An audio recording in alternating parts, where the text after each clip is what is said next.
부모님의 아파트를 자녀에게 얼마나 저가해 줄 수 있을까요? 이 질문에 대해서는 두 가지 상황이 있을 수 있어요. 먼저, 아파트를 30% 저가에 이전할 수가 있는 상황이 있고, 또는 저가에 못 주고 시가대로, 시세대로 그대로 넘겨야 되는 상황이 있어요. 먼저, 아파트를 30% 저가에 줄 수 있는 상황 볼게요. 부모님의 아파트를 자녀에게 매매 거래를 통해서 이전할 수도 있어요.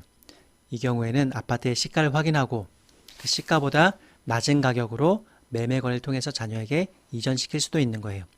매매 거래에 해당되기 때문에 양도세를 부담해야 되고 시가보다 낮은 가격으로 매매했기 때문에 증여세가 나오지 않는지도 확인해 봐야 돼요. 증여세 부분 한번 볼까요? 시가보다 낮은 가격으로 매매 거래했어요. 이 시가와 대가의 차액이 일정 기준금액 이상이 되면은 증여세가 나올 수가 있는 구조예요. 기준금액은 얼마죠? 시가의 30%와 3억 원 중 작은 금액이 기준금액이 되는 거예요. 이런 경우 볼까요? 10억 원의 아파트를 자녀에게 7억 원의 매매 거래로 이전했어요. 시가의 30%, 3억이죠? 기준금액은 3억이에요. 시가와 대가의 차액이 기준금액보다 높지 않아요. 그래서 이 경우에 증여세 부담은 없겠네요. 만약에 10억 원의 아파트를 자녀에게 5억 원의 매매 거래로 넘겼어요.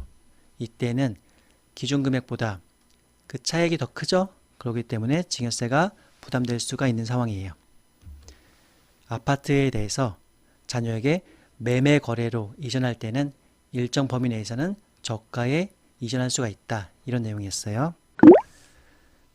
이번에는 부모님의 아파트를 자녀에게 시가대로 이전할 수밖에 없는 상황 볼게요.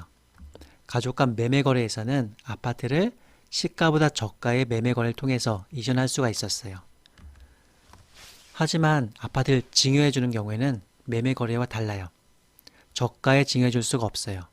증여받은 아파트에 대해서는 시가를 평가해서 그대로 증여세 신고를 해야 돼요. 아파트의 시가는 얼마죠? 국토부에서 확인된 유사한 아파트의 매매 사례 가액이 시가인 거고 이 금액을 가지고 증여세 신고를 하는 거예요. 만약에 국토부에서 확인된 매매 사례 가액이 10억이었어요. 그런데 납세자가 임의로 한 30% 다운시켜서 7억 원의 증여세 신고를 했어요. 이렇게 되면 어떻게 될까요? 세무서가 확인해서 그 증여받은 아파트의 시가대로 10억을 기준으로 증여세를 부과하겠죠. 네, 부모님이 아파트를 자녀에게 이전할 때 매매 거래를 통해서 이전하면은 일정 범위 내에서 저가해 줄 수가 있지만 아파트를 증여해 줄 때는 그 증여받은 재산의 시가대로 이전을 해야 된다. 이런 내용이었고요. 네, 감사합니다.